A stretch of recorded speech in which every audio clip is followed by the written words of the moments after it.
Ketemu lagi sama gue dengan Bang Pileng. Hari ini gue mau menceritakan sebuah kisah mengenai satpam baru pabrik angker.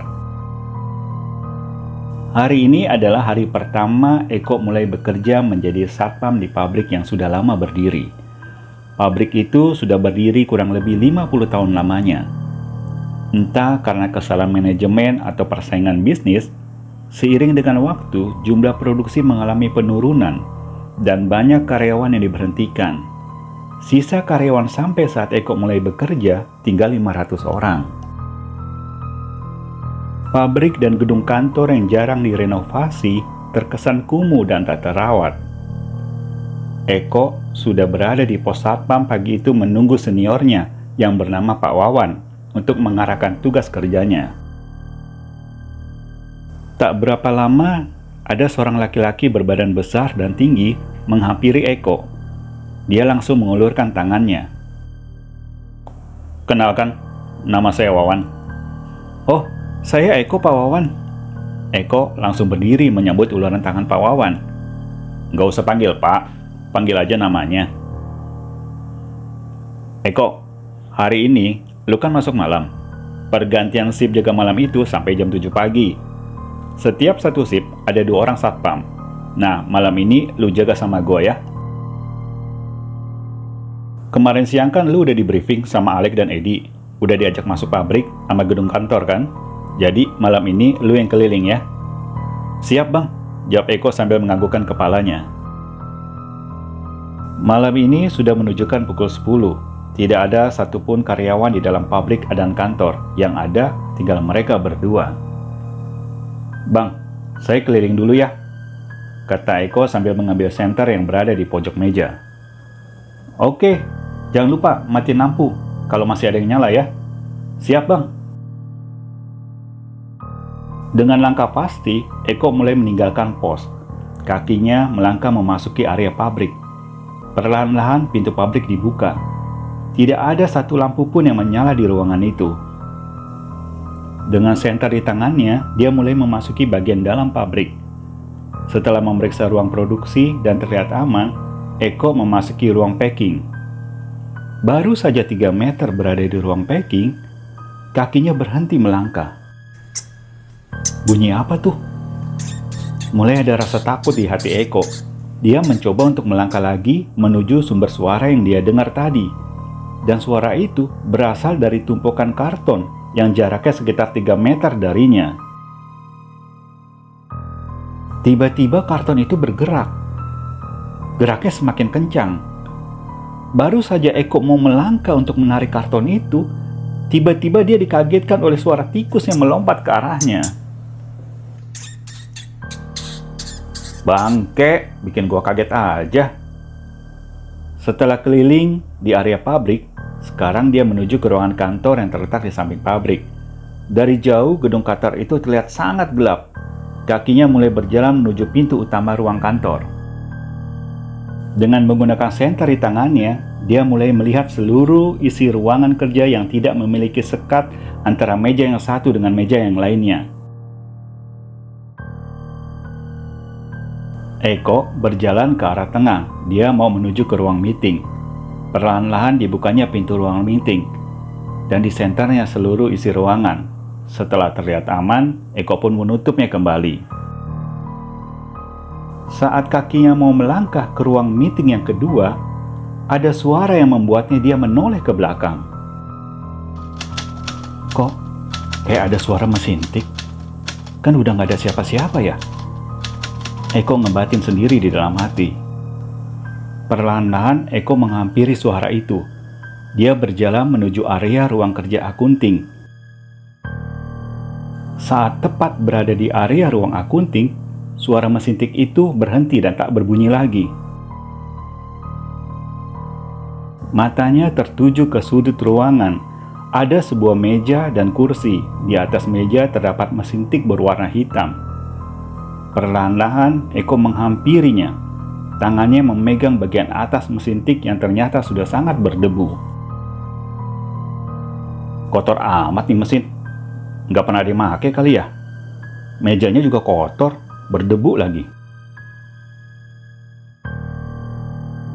Kurang lebih 15 menit Eko di ruangan itu. Setelah semua diperiksa dan merasa aman, ia kembali ke pos jaga. Malam itu dia tidak menceritakan kejadian suara mesin tik yang dia dengar kepada Wawan. Dia nggak mau kalau sampai Wawan atau satpam lainnya menilai dia itu sebagai orang yang penakut. Jadi malam itu ia menjadi teka-teki buat Eko. Apakah benar yang dia dengar itu suara mesin tik atau lain? Setelah pergantian shift kerja, akhirnya Eko pun pulang ke kosannya. Dia istirahat dan tertidur lelap di dalam kosannya. Sampai tak terasa, waktu untuk mulai berjaga malam pun sudah menunjukkan pukul 7 malam lagi. Malam itu, Eko sudah berada di pos jaga satpam. Eko, elu kayak kemarin aja ya, keliling jam 10. Ntar yang jam 2 gua aja yang keliling, kata Wawan sambil menyerahkan selembar kertas ke Eko. Siap bang. Oh ya, hari ini nih, anak-anak kantor bagian akunting pulangnya agak malam. Mereka lagi lembur. Katanya sih mau tutup buku. Biasanya tiap bulan pasti ada 1 hari pulang malam. Biasanya sampai jam berapa bang? Tanya Eko. Nggak tentu, tergantung kerjanya. Pernah dulu ada yang pulang jam 2 malam. Tapi sih rata-rata jam 9 juga mereka udah pulang kok. Oke bang, siap bang. Waktu di jam dinding pos satpam sudah menunjukkan pukul 9 malam. Wawan mengeluarkan uang dari saku di celana dan memberikannya ke Eko. Kok, elu beli kopi gih sama martabak buat kita berdua. Mumpung belum hujan nih, udah mau hujan. Oke, siap bang. Eko langsung mengambil uang yang disodorkan Wawan dan langsung menuju ke parkiran motor untuk segera berangkat. Sambil menunggu Eko, Wawan yang berada di dalam pos tersentak kaget mendengar ada suara yang memanggilnya. Pak Wawan, kita pulang dulu ya. Lampu belum saya matiin, lupa tadi. Wawan langsung berdiri. Biar saya yang matiin nanti. Ternyata mereka itu adalah anak-anak akunting yang baru saja selesai kerja malam. Dengan mengendarai 2 motor yang terdiri dari 2 pria dan 2 wanita, mereka segera meninggalkan area pabrik. 10 menit kemudian, Eko sudah berada di pos. Di tangannya sudah ada 2 kopi dan kotak dus martabak. Tapi dilihatnya Wawan sedang sibuk bicara di handphonenya yang jaraknya tak begitu jauh dari pos jaga. Tak berapa lama, Wawan menghampiri Eko. Eko, gue pulang dulu ya. Istri gue sakit, mau diantar ke dokter. Dengan terburu-buru, Wawan berlari menuju parkiran motor dan segera pulang. Malam itu waktu sudah menunjukkan pukul 11 dan Eko berjaga sendiri di pos itu. Dari jauh dia melihat gedung kantor masih ada lampu yang menyala. Akunting udah pada pulang semua belum ya? Mau periksa ke ruangan nggak enak, takut pada terganggu. Tapi udah jam 11 nih. Coba aja lah gua kesana. Siapa tahu mereka butuh gua. Kaki Eko pun melangkah menuju kantor. Tepat di depan pintu, perlahan-lahan dia membuka pintu agar tak mengganggu yang sedang bekerja. Setelah melihat ke dalam, matanya langsung menuju ke area ruang akunting yang lampunya masih menyala. Sedangkan area ruang kerja lainnya sudah gelap. Ternyata di ruang akunting itu masih ada 1 karyawan wanita. Perlahan-lahan Eko mulai menghampirinya. Malam bu, masih lembur bu? Wanita itu tidak menjawab. Dia duduk di kursi di mana terdapat mesin tik hitam di atas mejanya. Perlahan-lahan wanita itu mulai mengangkat kepalanya dan menatap Eko. Eko yang melihat wajah wanita itu kaget karena wajah wanita itu terlihat sangat pucat. Mas yang pegang mesin tik saya ya kemarin. Dengan gugup Eko menjawab, Iya bu maaf. Soalnya kemarin saya dengar mesin tiknya bunyi. Maka saya pegang. Itu saya, Mas, yang pakai mesin tik. Wanita itu langsung tertawa dan perlahan-lahan merubah bentuknya menjadi sosok wanita dengan wajah yang menyeramkan. Saat itu juga, Eko langsung lari terbirit-birit menuju pos jaga. Di pos jaga, dia melihat Alek, satpam yang biasanya bertugas pagi, ada di dalam pos. Dengan suara terbata-bata, Eko menceritakan apa yang barusan dialaminya. Alek hanya terdiam, tak ada satu kata pun yang keluar dari mulutnya. Dia berjalan menuju ke gedung kantor meninggalkan Eko sendirian. Eko yang saat itu masih takut membiarkan Alek berjalan sendiri tanpa mencegahnya sedikit pun. Pagi sudah menunjukkan pukul 6:30. Alek pun sudah memasuki pabrik dengan mengendarai motor lamanya. Eko yang melihat Alek datang langsung berdiri dan menghampiri Alek di tempat parkir. Alek, lu bukannya semalam kesini? Ngapain gua kesini kok? Jawab Alek sambil membetulkan stang motornya. Lek, gue serius nih. Lu kemarin malam kesini kan? Terus lu masuk ke dalam gedung kantor. Eko, denger ya. Gue nggak kemari semalam. Lu nggak percaya amat sama gue? Sambil berjalan menuju pos jaga, Eko pun menceritakan apa yang terjadi semalam. Bahkan ia menceritakan kalau ia bertemu Alek semalam di pos jaga. Mungkin lu kurang tidur kali. Gak usah mikir yang macam-macam lah. Lu kan baru kerja di sini. Saran gue nih, simpan aja semua cerita lu supaya nggak ada rasa takut di diri lu. Mental lu harus kuat. Gue tahu lu baru pertama kali jadi satpam kan? Udah santai aja. Gue mau sarapan nih di kantin. Alek pun meninggalkan Eko sendirian di pos. Sambil berjalan menuju kantin, Alek ngebatin di dalam hatinya. Terpaksa gue bohong. Gak tega gue sama Eko. Kalau gue ceritain pabrik ini angker, dia pasti keluar kerja. Cari kerja kan susah sekarang. Anggap aja lah, ini uji nyali buat dia. Siang itu dilalui Eko dengan rasa penasaran. Ada juga nih rasa takut di hatinya untuk jaga malam nanti. Setelah pergantian shift, Eko pun mendapat telepon dari Wawan. Kalau ternyata Wawan tidak bisa jaga malam hari ini karena istrinya masih dirawat di rumah sakit. Apes banget gue, jaga malam lagi gue sendirian. Mudah-mudahan ada anak kantor yang pulang pagi hari ini, jadi bisa temenin gue. Tak terasa waktu sudah menunjukkan pukul 11 malam. Seharusnya jam 10 tuh Eko udah berkeliling mengecek pabrik. Tapi karena ada rasa takut, dia mencoba mengundurkan waktu. Semakin malam, gue semakin takut. Mendingan gue keliling aja deh sekarang, kata Eko ngebatin. Eko pun melangkahkan kakinya menuju ke ruangan pabrik. Satu persatu area pabrik diperiksanya dan semua terlihat aman. Sekarang tinggal gedung kantor yang belum dia masuki.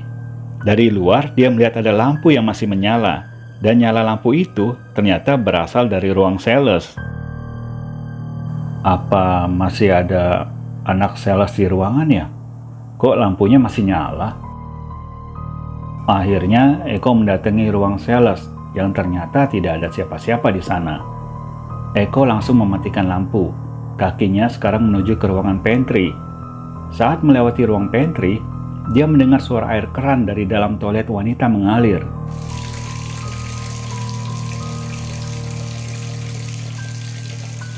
Jangan-jangan masih ada anak sales yang kerja. Tapi di parkiran motor udah nggak ada motor. Lagian ini udah jam 11. Karena penasaran nih, Eko akhirnya menghampiri toilet, di mana dia mendengar suara air mengalir. Tepat saat Eko berada di depan pintu, suara air itu berhenti. Mas, tolong saya, Mas. Tolong saya. Iya, Bu. Ibu minta tolong apa? Jawab Eko dengan suara lantang. Bukain pintunya.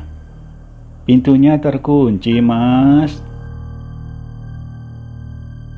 Dengan sigap, Eko langsung menarik handle pintu toilet. Dan setelah pintu terbuka, Eko melihat sesosok perempuan dengan rambut panjang, berwajah pucat, dan di lehernya itu terdapat luka goresan yang menghitam. Wanita itu langsung tertawa. Dan saat itu juga Eko langsung terjatuh di lantai dan pingsan. Eko tersentak bangun di saat dirinya merasa ada yang memanggil-manggil namanya, dan dia merasa badannya ada yang memegang. Ternyata di depan Eko itu sudah ada Alek yang barusan membangunkan Eko. "Kita keluar dari tempat ini. Kita harus ke pos saja," jawab Alek sambil memupung Eko yang lemas. Setelah sampai di pos dan Eko diberi minum, barulah nih Eko menceritakan kejadian yang barusan dialaminya. "Gue datang terlambat. Gue ketiduran kok. Sebenarnya, dari siang waktu lu ngomong soal ketemu gue semalam itu, gue punya rencana mau nemanin lu malam ini. Gue juga udah diminta sama Wawan untuk temanin lu." "Lek, sebenarnya ada apa? Pabrik ini angker ya?" Gue tanya, "Wanita yang ada di ruang akunting yang di mesin tik itu siapa?" Tanya Eko sambil menahan sakit di kepalanya akibat terbentur lantai saat pingsan. Alek terdiam sebentar. "Sebenarnya, gue dilarang sama manajemen untuk ngomong tentang wanita yang ada di ruang akunting. Tapi karena dia udah ganggu elu, ya gue harus ngomong, supaya elu kalau kesana harus hati-hati." Alek menarik nafas dalam-dalam sebelum menceritakan apa yang dia ketahui. 10 tahun yang lalu, ada karyawan sini yang bunuh diri di belakang pabrik. Namanya Dina. Dia itu bagian akunting. Katanya sih, dia punya masalah berat. Dia bunuh diri karena hamil di luar nikah. Waktu itu manajemen tahu kalau dia lagi hamil. Awalnya semuanya dirahasiain. Manajemen di sini tuh baik banget. Dina masih boleh kerja di sini. Tapi salah satu karyawan bagian lain yang tahu kalau Dina hamil di luar nikah cerita ke orang-orang. Jadi rame lah itu. Dina tuh jadi malu. Dia tertekan. Akhirnya dia gantung diri di belakang pabrik. Keluarganya tahu Lek kalau dia meninggal karena bunuh diri? Tanya Eko. Tahu. Bahkan keluarganya tuh sampai datang kemari. Keluarganya tuh mau bertemu sama orang yang udah nyebarin aib Dina. Keluarganya juga tahu dari surat yang ditinggalin Dina di laci mejanya. Karena barang-barang Dina semua diserahin ke keluarganya. Jadi disitulah keluarganya tahu nama orang tersebut.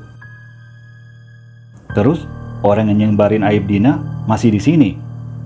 Tanya Eko penasaran. Udah keluar. Dia nggak tahan diganggu. Katanya sampai di rumah juga masih diganggu, didatangi sama arwahnya Dina. "Oh iya kok, lu jangan ngomong ke siapa-siapa ya, kalau lu tahu cerita ini. Pabrik ini memang angker, banyak yang diganggu.